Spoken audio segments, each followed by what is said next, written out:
ये जो plasma membrane होता है, ये प्लाज्मा मेम्ब्रेन लिपिड और प्रोटीन से मिलकर के बना होता है।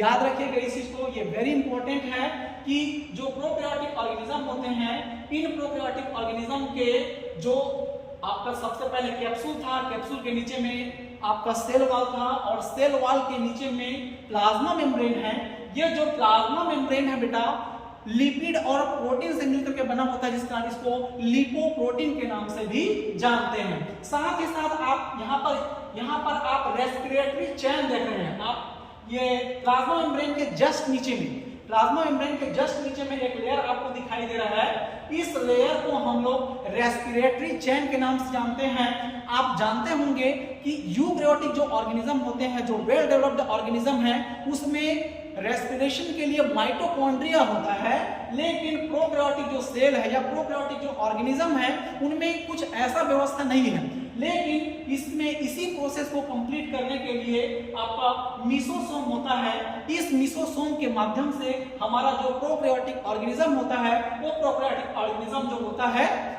अपना रेस्पिरेशन की जो प्रोसेस है उसको क्या करता है, कंप्लीट करता है। साथ ही साथ आप देख पा रहे होंगे आपका रेस्पिरेटरी चेन और मीसोसोम जो होते हैं आपस में ज्वाइन होते हैं, इसके माध्यम से रेस्पिरेशन की प्रोसेस होती है। साथ ही साथ आप राइबोसोम भी देख पा रहे होंगे। यहाँ पर आप लोग देख पा रहे हैं पूरे सेल के साइटोप्लाज्म के अंदर में आपको राइबोसोम दिखाई दे रहा है। ये जो राइबोसोम होता है वो इसमें एक लार्ज यूनिट होता है और एक स्मॉल यूनिट होता है। आपको यह भी जानना जरूरी है कि प्रोकैरियोटिक जो ऑर्गेनिज्म है, जैसे कि बैक्टीरिया है, आर्कीबैक्टीरिया है, यू बैक्टीरिया है, इन सभी में 70S प्रकार का क्या होता है या 70S प्रकार का जो राइबोसोम होता है वो क्या होता है, मौजूद होता है। और इस राइबोसोम में आप ध्यान देंगे कि एक लार्ज सब यूनिट होता है और एक क्या होता है, स्मॉल सब यूनिट होता है। साथ ही साथ आप लोग देख पा रहे होंगे इस बैक्टीरिया में जो करेक्टर है, उस करेक्टर को एक पीढ़ी से दूसरी पीढ़ी में स्थानांतरित करने के लिए साथ ही साथ इसमें एक जेनेटिक मटेरियल है। यह जो जेनेटिक मटेरियल है इसको हम लोग न्यूक्लियोइड डीएनए के नाम से जानते हैं। किसके नाम से जानते हैं? न्यूक्लियोइड डीएनए के नाम से जानते हैं। यह जो न्यूक्लियोइड डीएनए होता है, ये जो न्यूक्लियोइड डीएनए होता है, इसको हम बैक्टीरिया का जेनेटिक मटेरियल कहते हैं। बैक्टीरिया का क्या होता है बेटा? ये जेनेटिक मटेरियल होता है। साथ ही साथ आप लोग देख पा रहे होंगे ये जो जेनेटिक मटेरियल है, इस जेनेटिक मटेरियल के साइड में, जस्ट साइड में आपको दिखाई दे रहा है एक सर्कुलर स्ट्रक्चर दिखाई दे रहा है। इस सर्कुलर स्ट्रक्चर को हम एक प्लाज्मिड के नाम से जानते हैं। और ये जो प्लाज्मिड होता है, इस प्लाज्मिड को हम एक्स्ट्रा क्रोमोसोमल डीएनए कहते हैं। क्या कहते हैं? एक्स्ट्रा क्रोमोसोमल डीएनए कहते हैं, जिसका उपयोग हम बायोटेक्नोलॉजी में व्हीकल के रूप में या वेक्टर के रूप में करते हैं। साथ ही साथ आप यहाँ पर और भी आपको प्लाज्मिड हो गया बेटा। प्लाज्मिड के बाद स्टोरेज ग्रेन्यूल। आप इसके अंदर में ये जो स्ट्रक्चर देख रहे हैं, इस स्ट्रक्चर को हम बोलते हैं स्टोरेज ग्रेन्यूल। क्या बोलते हैं? Storage granule. इसमें फूड स्टोरेज मटेरियल जो होता है, क्या होता है? स्टोर होता है। तो ये आपका फूड स्टोरेज मटेरियल हो गया। साथ ही साथ आपको ये व्हाइट कलर में छोटा छोटा सा बिंदी दिखाई दे रहा है, बूंद लाइक स्ट्रक्चर दिखाई दे रहा है।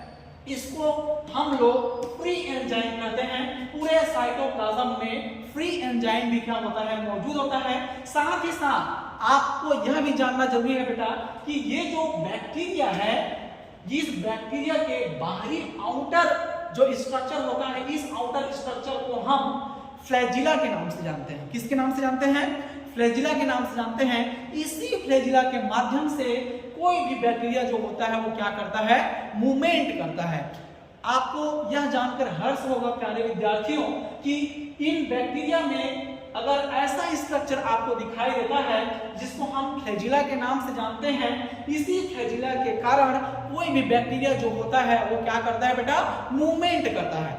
तो इसी मूवमेंट करने की जो प्रक्रिया है, इस प्रक्रिया को हम मोटाइल के नाम से जानते हैं। तो इस चीज को आप लोग याद रखिएगा बेटा कि कुछ जो बैक्टीरिया होते हैं उन बैक्टीरिया में आपको यहाँ पर बाहर में एक आउटर स्ट्रक्चर दिखाई दे रहा है। इस आउटर स्ट्रक्चर को हम फ्लैजिला के नाम से जानते हैं, जिसके माध्यम से बैक्टीरिया जो होता है एक जगह से दूसरे जगह क्या करता है बेटा, मूवमेंट करता है।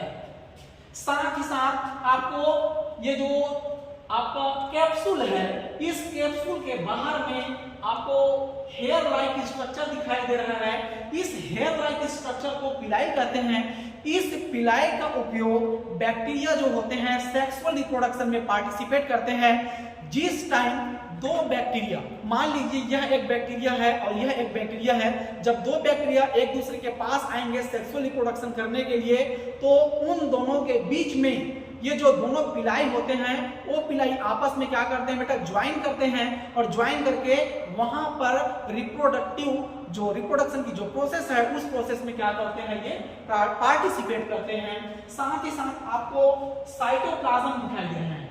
आपको जानना होगा कि इसके अंदर में इसके अंदर में फ्लूइड लाइक स्ट्रक्चर होता है। फ्लूइड लाइक स्ट्रक्चर, ये जो आपको दिखाई दे रहा है, ये सभी जो फ्लूइड लाइक स्ट्रक्चर दिखाई दे रहा है, ये जो फ्लूइड होता है वह साइटोप्लाज्म होता है, जो हमारे जीवन की क्रियात्मक इकाई होती है, फंक्शनल यूनिट होती है। तो ये और रहा आपका प्रोकैरियोटिक सेल।